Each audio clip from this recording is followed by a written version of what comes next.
जो लोग कभी सांप द्वारा जिंदा निगले जा चुके हैं वे अच्छी तरह जानते हैं कि सांप केवल जिंदा निगलता है, भोजन को चबाता नहीं है। और मैंने 1 मीटर लंबी ब्लैक मम्बा को जिंदा निगल लिया।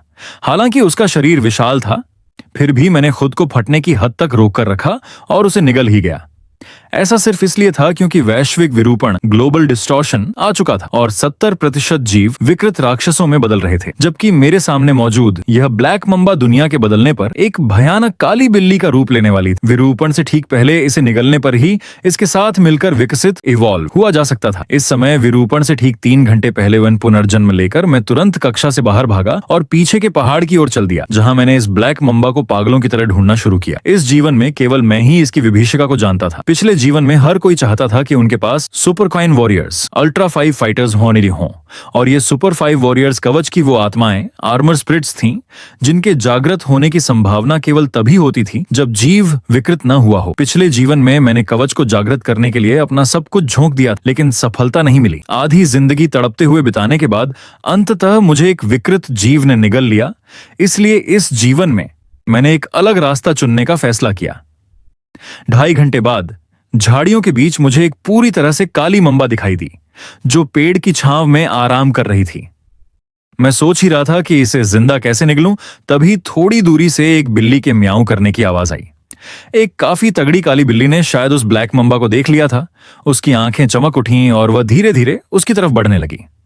जब दोनों के बीच की दूरी 30 सेंटीमीटर से भी कम बची, तो ब्लैक मम्बा अचानक उछली और बिल्ली तथा सांप एक दूसरे से लिपट गए। कुछ ही देर में चक्कर खाती हुई ब्लैक मम्बा भागना चाहती थी, लेकिन काली बिल्ली ऐसी स्वादिष्ट मसालेदार छड़ी स्नैक को हाथ से कैसे जाने देती। उसने ऊपर से अपने पंजों से कई वार किए। कुछ ही देर में ब्लैक मम्बा पिटकर अधमरी हो गई और उसमें जवाबी हमला करने की ताकत नहीं बची। जैसे ही वह काली बिल्ली गर्व से सिर उठाकर उसे खाने के लिए आगे बढ़ी, मैं अचानक झाड़ियों से बाहर कूद पड़ा। काली बिल्ली बुरी तरह डर गई और फुर्ती से कुछ मीटर दूर भागकर मुड़ी और मुझे घूरने लगी। मैंने उस पर ध्यान नहीं दिया, बल्कि एक हाथ से उस अधमरी ब्लैक मम्बा को उठा लिया। समय देखा तो 6:59 हो रहे थे। शुक्र है कि मैं समय पर पहुंच गया। वह काली बिल्ली अभी तक दूर से गई नहीं थी और मुझे घूर रही थी।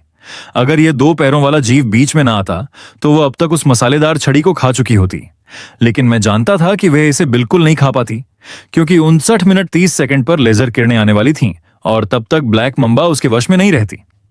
मेरे दिल की धड़कनें तेज हो गईं। मुझे आखिरी 20 सेकंड में अपने हाथ में मौजूद 1 मीटर लंबी ब्लैक मम्बा को निगलना था। जैसे ही समय 59 मिनट 30 सेकंड पर आया, मैंने आखिरी बार एक गहरी सांस ली। जब उलटी गिनती 20 सेकंड पर पहुंची तो मैंने आसमान का रंग बदलते और उजला होते देखा। मैं समझ गया कि लेजर किरणें वायुमंडल में प्रवेश कर चुकी हैं, इसलिए मैंने बिना किसी झिझक के अपना मुंह खोला और उसे निगलना शुरू कर दिया। मैंने अपनी उल्टी को दबाकर रखा और उसे पूरा निगल गया, यहां तक कि मैं अपने पेट के अंदर ब्लैक मम्बा को मरते मरते तड़पते हुए महसूस कर सकता था। लेकिन इसी पल एक शानदार और चकाचौंध कर देने वाली लेजर किरण बिना किसी आवाज के हर तरफ से गुजरी। उसी क्षण मेरे शरीर के भीतर एक धमाका हुआ। वह तड़पती हुई ब्लैक मम्बा मानो एक आग के सांप में बदल गई और मेरे शरीर के भीतर जलने लगी। मैं सफल हो गया। अचानक मेरे दिमाग में एक थोड़ी मासूम सी आवाज गूंजी, मालिक, मैं वही ब्लैक मम्बा हूं जिसे आपने निगला है। आप तो पुनर्जन्म लेने वाले रीबॉर्न निकले। आपकी यादों में मौजूद पिछला जीवन बेहद डरावना था। मुझे नहीं पता था कि मैं इतनी शक्तिशाली थी, तभी आपने मुझे निगलने का इतना बड़ा जोखिम उठाया। क्या तुम मेरी यादें देख सकती हो? मालिक, अब हम एक ही शरीर हैं, एक दूसरे से अलग नहीं, लेकिन शरीर का नियंत्रण आपका ही रहेगा। मुझे सचमुच खेद है। मुझे नहीं पता कि क्या कहना चाहिए।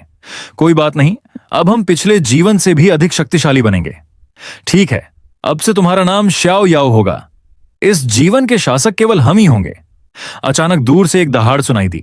मैंने सिर उठाकर देखा तो पाया कि वही काली बिल्ली जिसने पहले ब्लैक मम्बा को बेरहमी से पीटा था, अब विकृत होकर एक रीढ़ की हड्डी वाले विशाल राक्षस में बदल चुकी थी।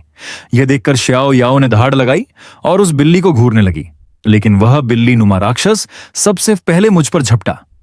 मेरी आंखों में एक ठंडी क्रूरता चमक उठी और मैंने उसे एक ही वार में ढेर कर दिया। जैसे ही श्याओ याओ ने उस बिल्ली राक्षस के मांस और खून को खाया, मैं अपने शरीर में गर्मी की तरंगें उठती हुई महसूस कर सकता था और मेरी कोशिकाएं पहले से कहीं अधिक सक्रिय हो गईं। मैंने पिछले जीवन की साधना विधि, कल्टीवेशन मेथड आजमाने की कोशिश की, लेकिन उम्मीद के मुताबिक मैं धूप, सौर ऊर्जा को ग्रहण नहीं कर सका। साधना करने के लिए शक्तिशाली मांस और खून को ही निगलना जरूरी था। मुझे याद आया कि सुपर वॉरियर्स जागृत होने के बाद तारों की रोशनी, तारकीय प्रकाश को सोख कर साधना कर सकते थे, लेकिन मैं एक सुपर वॉरियर नहीं था। इसलिए मुझे अब की धूप और पहले की धूप में कोई अंतर महसूस नहीं हुआ। मालिक, अब हमें बदला लेने चलना चाहिए। पिछले जीवन में स्कूल में एक टिड्डा, कमजोर घमंडी व्यक्ति था ना, जो आपको जानवर समझता था। हम अभी जाकर उसे खत्म कर देते हैं। मेरी यादें ही उसकी यादें थीं, इसलिए श्याओ याओ अच्छी तरह जानती थी कि मैं उस टिड्डे से कितनी नफरत करता था। जिसे मुझे मारना था वह मेरे ही स्कूल का था, एक 100 अरब के साम्राज्य के मालिक का बेटा, और उसके दादा किसी सैन्य क्षेत्र के बड़े अधिकारी थे। हालांकि रहस्यमयी लेजर किरणें पूरी दुनिया को चीरते हुए निकल चुकी थीं, लेकिन 3 घंटे के भीतर बड़े पैमाने पर विरूपण, डिस्टॉर्शन शुरू नहीं होने वाला था। जब मैं स्कूल के गेट पर पहुंचा तो चूंकि कक्षाएं खत्म हो चुकी थीं, इसलिए बाहर आने जाने वाले छात्रों की भारी भीड़ थी। मैं स्कूल के अंदर नहीं गया, बल्कि बाहर ही लिंग युन के बाहर आने का इंतजार करने लगा, क्योंकि वह लगभग 5:30 बजे अमीर बाप के बेटों फू एयर दाई के एक समूह के साथ खाना खाने बाहर जाता, और मैं इस समय स्कूल के मुख्य द्वार पर इंतजार कर रहा था। मेरे पूरे सफेद बाल, नंगा बदन और छाती पर बने टैटू के कारण मैं तुरंत ही आकर्षण का केंद्र बन गया। देखो, जितना देखना है देख लो, कुछ घंटों बाद तुम्हें रोना पड़ेगा। कुछ ही देर बाद मुझे आखिरकार अपना शिकार दिखाई दे गया। वह अमीर लड़कों के एक समूह के साथ हंसते बोलते हुए स्कूल से बाहर आ रहा था। उस व्यक्ति को देखकर मुझे अपने पिछले जीवन की याद आ गई। इन अमीर लड़कों ने अपनी जान बचाने के लिए मुझे बाहर धकेल दिया था, ताकि मैं राक्षसों का ध्यान भटका सकूं, जिसकी वजह से मैंने अपनी 3 उंगलियां खो दी थीं और मेरी जान जाते जाते बची थी। मेरे चेहरे पर एक क्रूर मुस्कान आ गई और मैं तेजी से उनकी तरफ बढ़ा। एक घमंडी अमीर लड़के ने मुझे अपनी ओर आते देखा तो बिना रास्ता छोड़े वह चिल्लाया, तुम कौन हो? रास्ते से हटो, कुत्ता कहीं का। लिंग युन ने मेरी तरफ उपहास से देखा और कहा, यह अजीबोगरीब नॉन मेनस्ट्रीम लड़का कहां से आ गया? एक तरफ हटो। मैंने कुछ नहीं कहा। एक कदम में उसके सामने आ गया और बाएं हाथ से सीधे उसकी गर्दन दबोच ली। मेरी इस एक नजर से वहां मौजूद 2 सुरक्षाकर्मी गार्ड डर के मारे जम गए। उनके आगे बढ़ते कदम वहीं के वहीं रुक गए। उनके ठिठकने के उसी पल में मैंने अपना पैर उठाया और जोर से प्रहार किया। लिंग युन दर्द से कराह उठा और पूरी तरह से बेहोश हो गया। इसे देखकर मेरे चेहरे पर एक संतुष्ट मुस्कान आ गई। आखिरकार पिछले जीवन में सुपर 5 वॉरियर के रूप में जागृत न होने के बावजूद मैं 8 साल तक उस सर्वनाश अपोकैलिप्स में जीवित रहा था, इसलिए मेरे दिल का अंधेरा मेरी हड्डियों तक समा चुका था। इसे पकड़ो। एक सुरक्षाकर्मी ने अपने दांत भींचे और इलेक्ट्रिक लाठी लहराते हुए मुंह पर झपटा। मेरे चेहरे पर क्रूरता की भावना आई और मैंने एक जोरदार थप्पड़ मारा। वह गार्ड कटी पतंग की तरह कई मीटर दूर जा गिरा और सीधे घुटनों के बल आ गया। आसपास के छात्र यह देखकर डर के मारे पीछे हटने लगे। सब बिखर जाओ, तुम में से केवल कुछ ही लोग 1 घंटे बाद जीवित बच पाएंगे, इसलिए इस फालतू की बात की चिंता करने की कोई जरूरत नहीं है। इतना कहकर मैं सीधे वहां से चला गया। समय शाम के 18 बजे तक पहुंच गया और वास्तविक सर्वनाश, कयामत शुरू हो गया। तरह तरह की चीखें और दहाड़ें एक के बाद एक समृद्ध शहरों में गूंजने लगीं। कुछ लोग जो अपनी जान बचाकर भाग रहे थे, भागते भागते अचानक उनके मुंह से झाग निकलने लगा और फिर उनका पूरा सिर फट गया, जिससे एक विशाल और हिंसक मुंह निकल आया। उन्होंने तुरंत अपने ही साथियों को निगल लिया। कुछ पेड़ जिनकी टहनियां हरी भरी थीं, पल भर में सूखकर मुरझा गईं और उनसे भयानक सूंड जैसी टहनियां निकल आईं, जो पास से गुजरने वाले इंसानों को लपेटकर निगल रही थीं। इस समय मैं एक 88 मंजिला इमारत के कार्यालय ऑफिस में था और कांच की खिड़की से पूरी शहर को देख रहा था। शहर की सड़कों पर विकृत राक्षस इंसानों का शिकार कर रहे थे। यह साक्षात नरक था और मैं यहां सबसे धारदार हथियार यानी कटाना, तायदा तलवार लेने आया था, क्योंकि इन घिनौने राक्षसों से खाली हाथ लड़ना मेरे बस की बात नहीं थी। मालिक, हम पहले कुछ रसद सामग्री लूटें या इस शहर के चिड़ियाघर में मौजूद उस बंदरों के राजा मंकी किंग को ठिकाने लगाने चलें। तभी दरवाजे के बाहर से एक महिला की चीख सुनाई दी। फिर ऑफिस सूट पहने एक महिला घबराती हुई ऑफिस के अंदर भागी और आनन फानन में दरवाजा बंद कर लिया। ऐसा करने के बाद वह पूरी तरह से जमीन पर गिर पड़ी।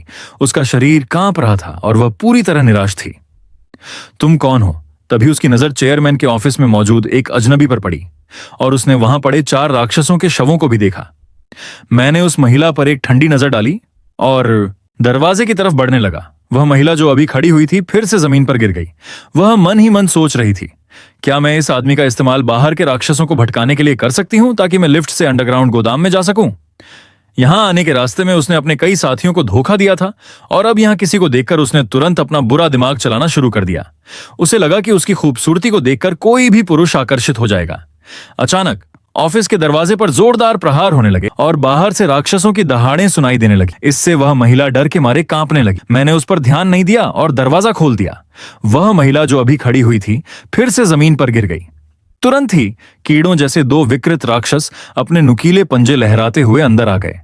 मेरी तलवार म्यान से बाहर निकली और एक ठंडी चमक तथा दो खून की धाराओं के साथ दोनों राक्षसों के सिर धड़ से अलग हो गए। महिला ने यह देखा तो उसकी आंखों में उम्मीद की किरण जागी। वह खड़ी हुई और मेरी तरफ दौड़ी। कृपया मुझे अपने साथ ले चलो। तुम्हारी औकात क्या है? मैंने उस महिला को ठंडी नजरों से देखा, उपहास उड़ाया और आगे बढ़ गया। इसके बदले में मैं तुम्हारी कोई भी शर्त मानने को तैयार हूं। कृपया मुझे अपने साथ ले चलो। वह महिला मेरे सामने दौड़कर आई और अपने कपड़े उतारने लगी। दूर हटो, इस कयामत की दुनिया में तुम जैसी फटी हुई जूती पोजे की कोई कीमत नहीं है। मैंने उसे लिफ्ट से बाहर धकेल दिया और पहली मंजिल का बटन दबा दिया। तुमने मेरी जान नहीं बचाई। मैं तुम्हें बद्दुआ देती हूं कि तुम्हारी लाश के टुकड़े टुकड़े हो जाएं। जब लिफ्ट पहली मंजिल पर पहुंची तो दरवाजा धीरे से खुला और सामने 4 राक्षस खड़े थे। लिफ्ट में इंसान को देखकर वे उत्साह से दहाड़ते हुए झपटे। मैंने आगे बढ़कर एक एक करके सबको काट दिया।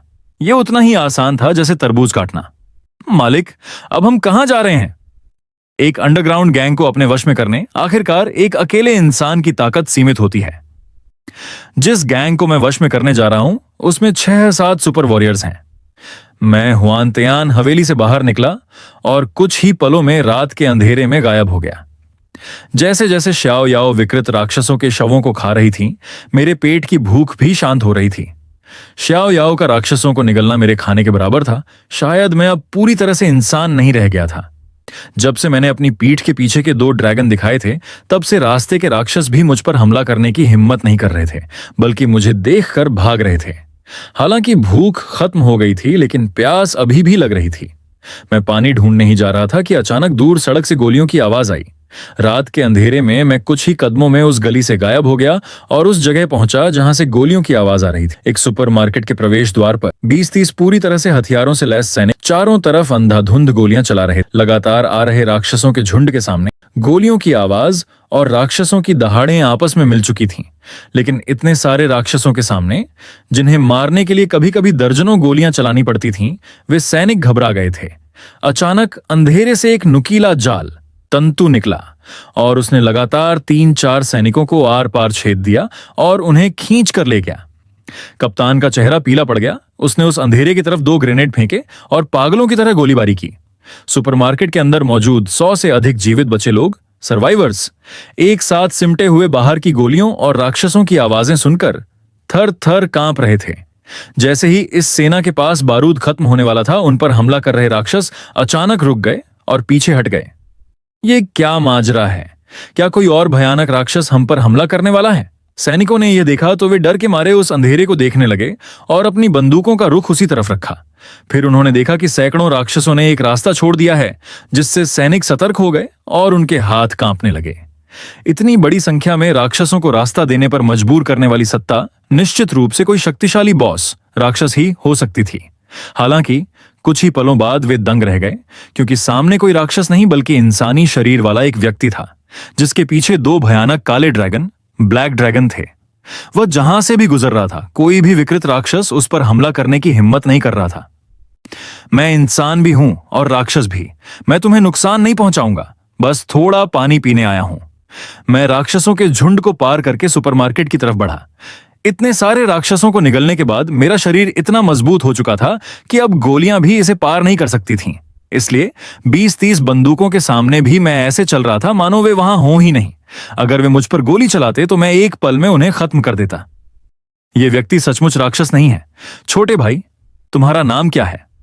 मुझसे औपचारिकताएं मत करो। मैं यहां सिर्फ पानी की एक बोतल लेने आया हूं। मैंने सैनिकों पर एक ठंडी नजर डाली और सीधे सुपरमार्केट के अंदर चला गया। राक्षसों को निगलने से पेट तो भर जाता था, लेकिन उससे प्यास बहुत ज्यादा लगती थी। भाई, हम यहां एक बड़े वीआईपी महत्वपूर्ण व्यक्ति को बचाने आए हैं। इससे मेरा क्या लेना देना? मैं पानी लेकर जा रहा हूं। मैंने उपहास उड़ाते हुए ठंडे स्वर में कहा और सुपरमार्केट में प्रवेश किया। वहां मौजूद 100 से अधिक लोग मुझे डर से देखने लगे। मैंने उन्हें पूरी तरह से नजरअंदाज किया। फ्रीजर के पास गया, पानी की एक बोतल निकाली और उसे गटक गया। एक बोतल से प्यास बिल्कुल नहीं बुझी। लगातार 20 से अधिक बोतलें पीने के बाद मुझे थोड़ी राहत मिली। वहां मौजूद सैनिक और बचे हुए लोग मुझे ऐसे देख रहे थे मानो मैं कोई राक्षस हूं। जब मेरा पेट पानी से भर गया तब मैं रुका। हा, मैं जागृत अवेकण हो गया हूं। यह आवाज सुनकर सभी ने मुड़कर देखा तो एक लंबा पतला आदमी अपनी हथेली में काले रंग का 9 कोणीय सितारा 9 पॉइंटेड स्टार देखकर बेहद उत्साहित था। वह जोर से हंसा और तुरंत ही एक गहरे काले रंग का कवच उसके पूरे शरीर पर छा गया। यह क्या हो रहा है? लोगों ने इसे अचरज और नासमझी से देखा। इस आधे इंसान आधे भूत जैसे राक्षस को मेरे सामने घुटने टेकने पर मजबूर करो। क्या तुम मुझे मार करना चाहते हो? मैंने उसकी तरफ एक ठंडी और क्रूर नजर डाली। मुझे उम्मीद नहीं थी कि अभी अभी जागृत हुआ एक मामूली सुपर वॉरियर मुझे चुनौती देने की हिम्मत करेगा। यह पहली बार था जब मैंने किसी जागृत सुपर वॉरियर को देखा था और वह आते ही मुझे मारना चाहता था। जब से तुम अंदर आए हो मुझे तुम्हारा यह राक्षस जैसा रूप पसंद नहीं आया। तुम सब एक तरफ हो जाओ, मुझे इसे काटने दो। उस आदमी की हथेली में अचानक एक प्रकाश की तलवार लाइट सेबर दिखाई दी। यही सुपर कवच आर्मर था। यह न केवल असीमित शक्ति और सुरक्षा देता था बल्कि शून्य से हथियार भी पैदा कर सकता था। पिछले जीवन में मैं इन सुपर वॉरियर्स से बहुत ईर्ष्या करता था और उनका कवच मुझे बहुत कूल लगता था, लेकिन वह पिछला जीवन था। अब भले ही मैं मांस और खून का बना हूं, लेकिन मेरी ताकत अविश्वसनीय है। एक अज्ञानी बछड़ा, लगता है तुम्हें नहीं पता कि तुम किसके सामने खड़े हो। काले कवच वाले आदमी ने चिल्लाकर अपनी प्रकाश तलवार से मुझ पर हमला किया। मेरी पीठ के पीछे के दोनों ड्रैगन दहाड़ते हुए आगे बढ़े और पलक झपकते ही उस कवच वाले आदमी की गर्दन को दबोच लिया। यह दृश्य देखकर कई महिलाएं चीख पड़ीं, यहां तक कि कप्तान वरुई की भी सांसें थम गईं। मैं तुम्हारा दुश्मन हो भी सकता हूं और नहीं भी, यह पूरी तरह मेरी मर्जी पर है, मैंने नज हंसते हुए कहा और मुड़कर जाने लगा। वू रुई ने मुझे जाते हुए देखा। उसने कुछ कहना चाहा लेकिन अंत में मुझे सिर्फ जाते हुए देखता रहा।